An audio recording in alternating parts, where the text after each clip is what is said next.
Thank you very much. Good morning, ladies and gentlemen. Apologies, we're just coming from the Interministerial Committee on the SASA issue.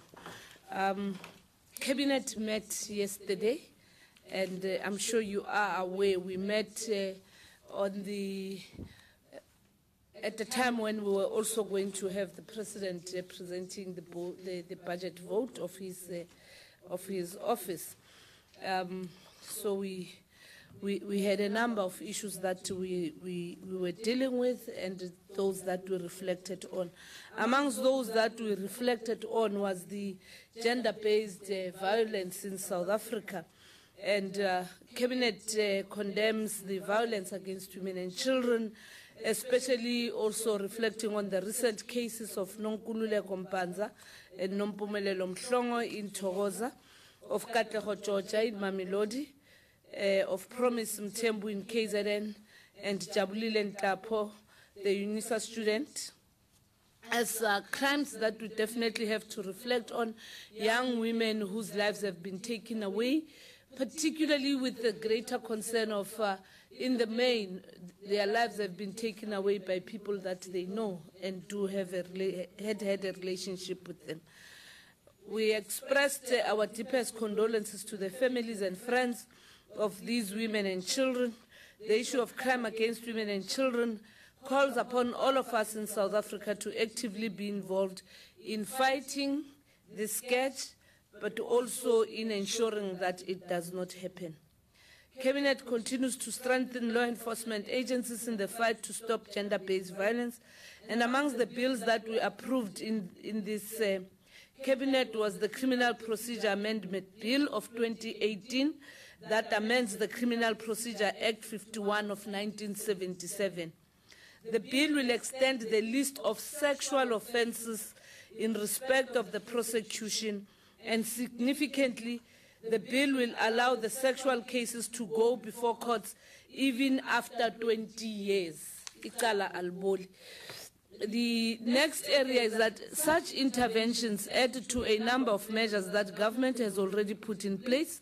A total of 54 Tutuzela care centers across South Africa have been opened to serve as a one-stop facility to reduce secondary victimization and reduce the time of finalizing sexual cases. Government has set up 75 dedicated sexual offences courts so as to deal decisively with sexual violence against women. Furthermore, the SAPS have established 1,047 dedicated facilities for victims at police stations countrywide to accommodate and assist victims of such crimes. Child Protection Week will be held from the 27th of May to the 2nd of June this year. Cabinet calls on parents, guardians and communities to work with law enforcement agencies to protect our children. Cabinet reiterates that if you suspect your child is missing, you must immediately report to your nearest police station. We have to work together as a peace-loving nation and law-abiding society to tackle all crimes against women and children. Cabinet calls on those aware of any crimes against children to contact the toll-free child line on 0800 055 555 or the Crime Stop number on 08600 10111. If anyone who is quite keen to get assistance finds it actually difficult, you must also talk to your neighbor, anyone that you know, particularly an older person, so that then you may find protection at the site or at the possible scene of crime. If you are a woman in distress, or if you are aware of a woman in distress, the Gender-Based Violence Command Center's toll-free number is 0800 428 428. Cabinet calls on all of us to work together to do more to prevent violence against women and children, support survivors of abuse, and bring perpetrators to justice. It is the duty of everyone to report those who hurt, exploit, and abuse women and children so that the perpetrators can be arrested and be convicted. On the economy, Cabinet welcomes the positive growth in employment of 206,000 jobs reflected in the first quarter of 2018. From the latest quarterly labor force survey released by South Africa, we are quite humbled by this indicator. The upswing in employment was driven by increases in 6 of the 10 industries. The unemployment rate amongst our young people, however, continues to remain high at 52.4%, with an absorption rate of only 12.2%. Cabinet calls on sectors of society to continue to pull together to tackle youth unemployment. In the spirit of Tumamina,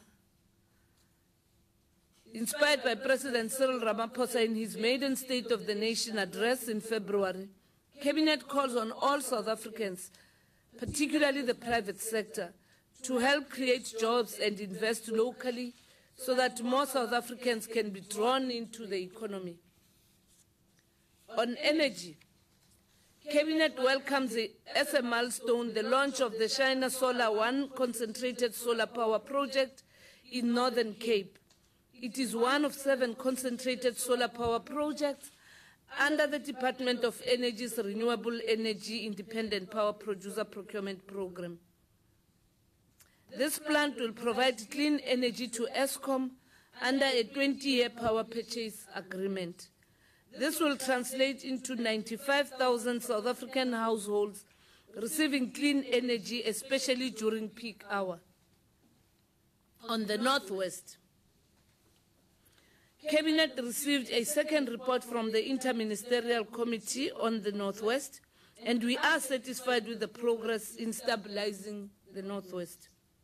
In its previous meeting, Cabinet approved that Northwest Province be placed under Section 101 of the Constitution of the Republic of South Africa of 1996.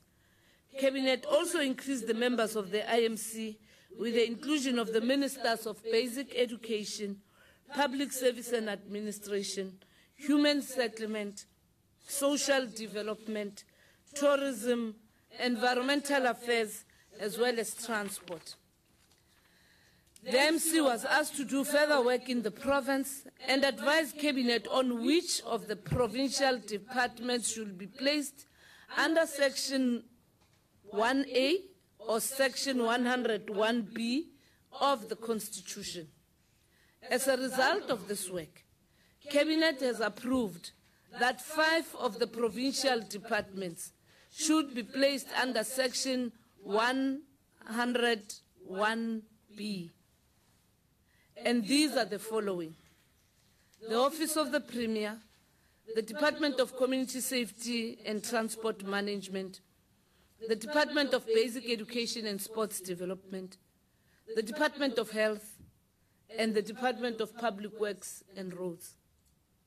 5 departments are to be placed under Section 101A, and the following are the departments: the Department of Finance, Economy and Enterprise Development, the Department of Local Government and Human Settlement, the Department of Rural Environment and Agricultural Development, the Department of Social Development, and the Department of Tourism. Cabinet approved that the necessary correspondence be sent to the National Council of Provinces and that communication with the relevant stakeholders in the Northwest should take place. The investigative work of the Justice, Crime Prevention and Security Cluster will continue on all matters that require the law enforcement agencies to intervene. On international relations, Cabinet condemned in the strongest terms the acts of violence against the people of Palestine, also condemned in the strongest term the acts of violent aggression carried out by the Israeli armed forces along the Gaza border that led to the deaths of a large number of civilians.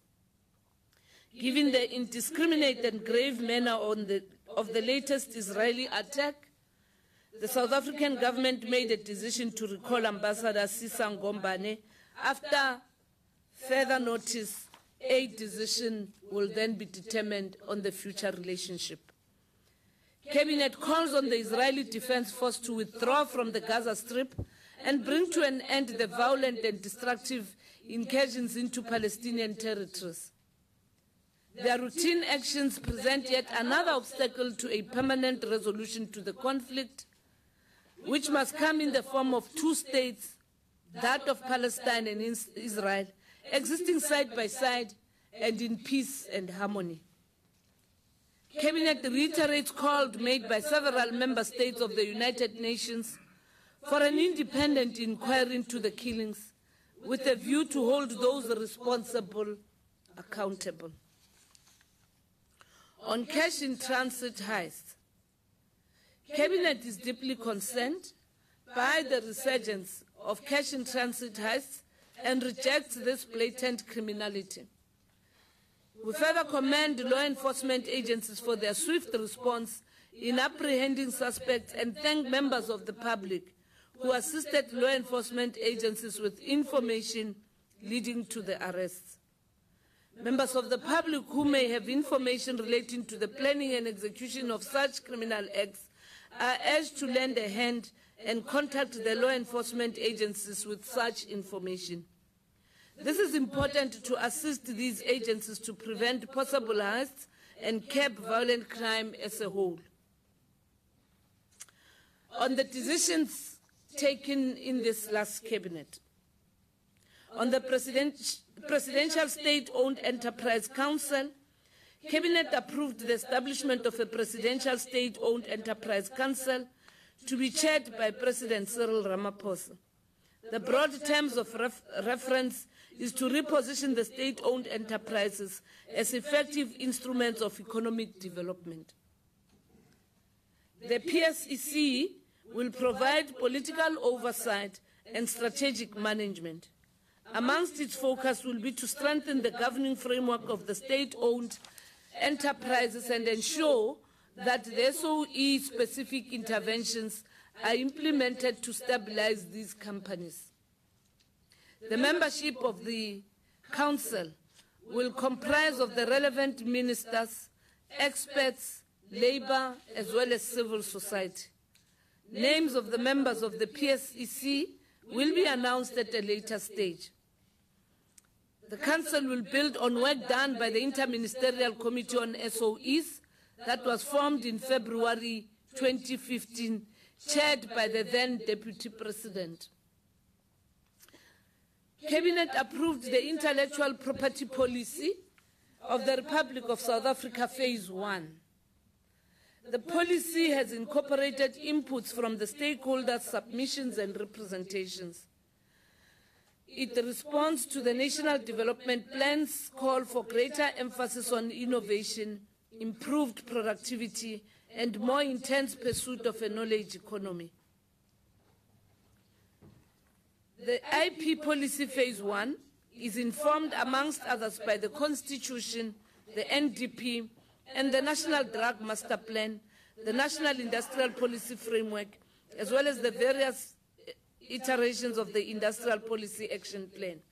It will serve as an important policy instrument in promoting innovation, technology transfer, research and development, creative expression, consumer protection, industrial development, and more broadly, economic growth. Cabinet approved the ratification of the Treaty on the Prohibition of Nuclear Weapons by Parliament. The treaty is the culmination of the humanitarian initiative on nuclear weapons launched in 2010. It is a strategic intervention in the area of nuclear disarmament and the long-standing impasse in multilateral nuclear disarmament negotiations. The treaty is fully aligned to South Africa's long-standing disarmament policies, domestic legislation, and international obligations. Cabinet approved the amendment to the Convention on the Physical Protection of Nuclear Material to be tabled in Parliament. The Convention on the Physical Protection of Nuclear Material is the only legally binding international instrument in the area of physical protection of nuclear material. The amended convention is an important milestone in international efforts to improve the physical protection of nuclear materials and facilities by setting common standards and protection. It covers, amongst others, the physical protection of nuclear material in domestic use, storage, and transport, and the protection of nuclear materials and facilities against sabotage. Cabinet approved the co-hosting of the 10th International Conference on the Ombuds Institutions of the Armed Forces by the Office of the Military Ombud, which is scheduled for October 2018. This is an annual event organized by the Center for the Democratic Control of the Armed Forces, based in Geneva, Switzerland, and will, for the first time, be co-hosted here in Africa. On the bills that were presented before Cabinet, Cabinet approved the Medical Schemes Amendment Bill of 2018 to be published in the Government Gazette for public comments. This bill amends the Medical Schemes Act 131 of 1998 to align it with the National Health Insurance White Paper and the draft National Health Insurance Fund Bill. The bill, amongst others, seeks to improve the regulation of the medical schemes industry and to also align the regulatory framework to the changes that have taken place over the past decade in the sector. This bill will also ensure that beneficiaries are better protected and promotes better access to private health funding. Cabinet approved the introduction of the State Liability Amendment Bill 2018 to Parliament. The bill amends the State Liability Act of 1957. It provides for the settlement structure of claims against the state that came as a result of wrongful medical treatment of persons by servants of the state.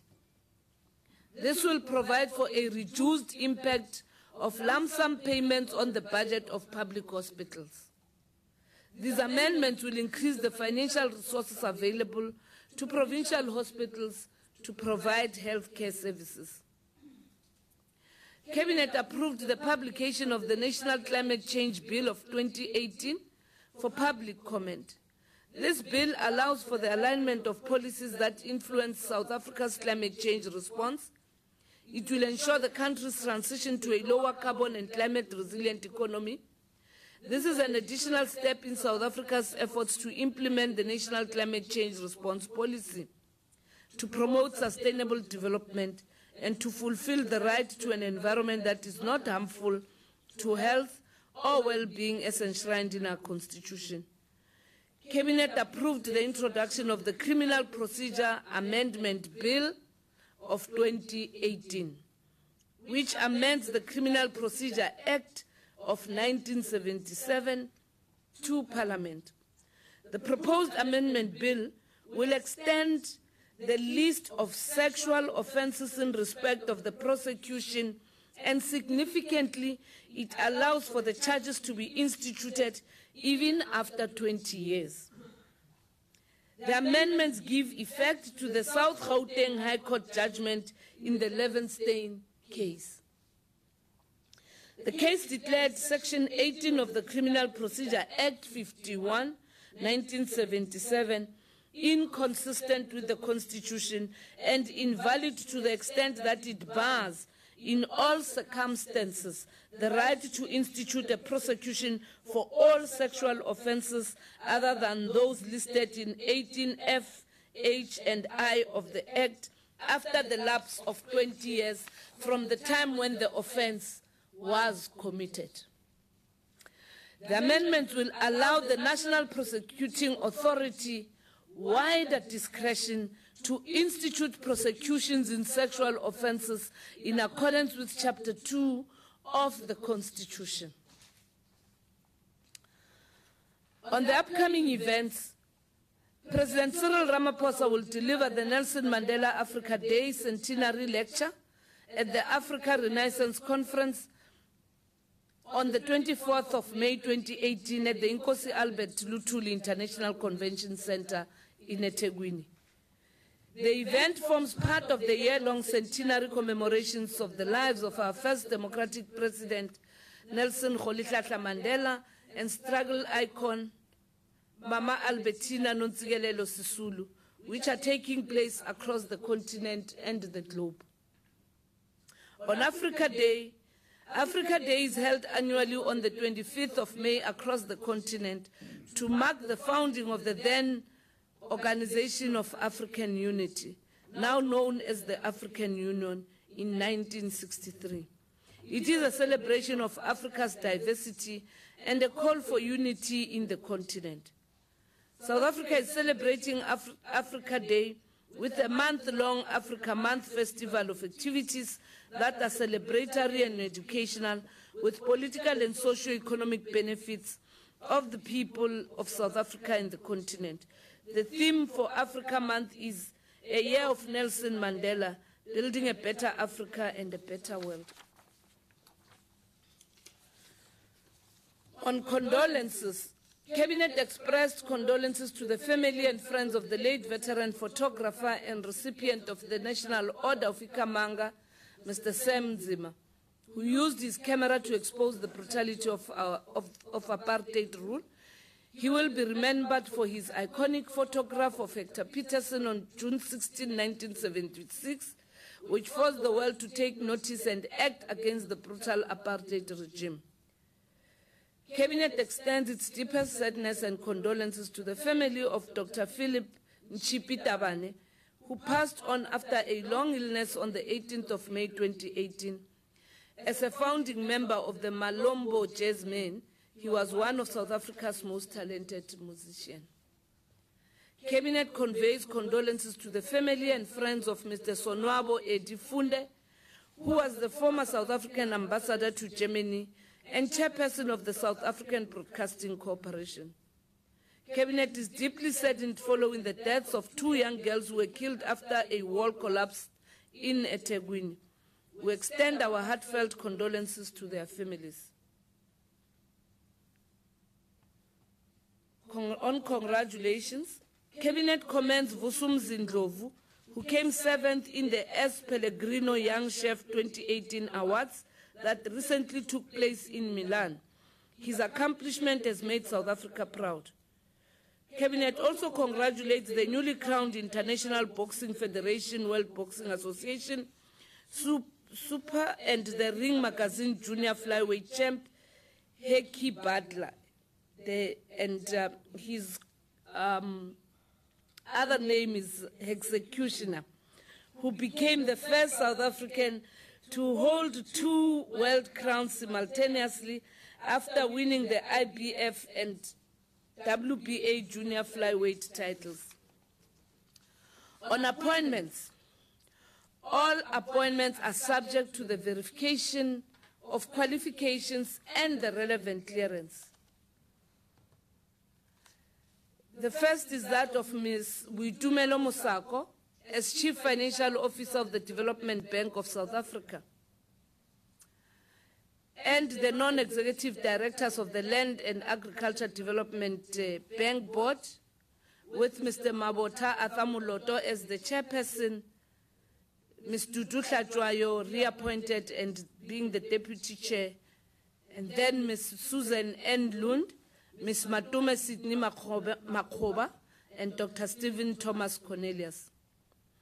On the South African Tourism Board, the reappointment of Dr. Tanya Ethela Abramse, Mr. Enver Dumini, Ms. Michelle Julie Constant, Mr. Tebeitsi Leika Lafeng, Mr. Abba Omar Yakub, Mr. Monwabisi Peter Fandeso as the chairperson, Ms. Pem Bulelwa Yako, Ms. Kathleen Elizabeth Rivet Kanak, Ms. Dawn Elizabeth Robertson, Mr. Ravi Naderson, Ms. Lindy Wesangwe Nisido, Mr. Mohammed Baba, Ms. Nomza Mopengu, representing the Department of Tourism. Mr. Dinizulu Kumalo Percival Sishimani as the Chief Executive Officer of Rand Water. Advocate Dr. Sishwanso Godfrey Libya as the National Head of the Directorate for Public Crime Investigation, commonly known as the Hawks. Mr. Goodman Tandazo Vimba as the Chief Executive Officer in the Municipal Infrastructure Support Agency in the Department of Cooperative Governance and Traditional Affairs. Mr. Lindoguhle Cedric Mkumane as the Deputy Director General, Enterprise Development and Entrepreneurship in the Department of Small Business Development, and Mr. Pagamani Hadebe, as it has just recently announced by Minister Gordon. The following are the non-executive directors of the South African Express Board: Ms. Makia Mahoro Trifosa Ramano as the chair, Ronald Lamula, Mr. Tulani Matiki Nomen Khomu, Ms. Tandiwe January McLean, Mr. Kugan Hirikshnatheva, Mr. Bongisiwe Mpondo, Ms. Hlengiwe Tandega Makatini, Dr. Tabi Lioka, Mr. Ahmed Ismail Bassa, Mr. Trevor Abrahams, who's been reappointed, and the non-executive directors to the Transnet Board: Mr. Popo Mulife as the chair, Ms. Mpo Emily Litlape, Mr. Louis Leon von Ziener, Ms. Eshla Nobulali Fikelepi, Ms. Dimakato Catherine Matsucha, Ms. Ramasela Joyce Ganda, Professor Edward Christian Kisvete, Mr. Aluani Pesi Ramabulana, Dr. Folisani Signi Mufamadi, Ms. Vivian McMenamin, Advocate Opa Mutaung, and Ms. Gratitude Ramapaka. This is all that Cabinet reflected on yesterday, and that brings us to the end of the briefing. Thank you very much, Minister. I think at this point we'll take questions.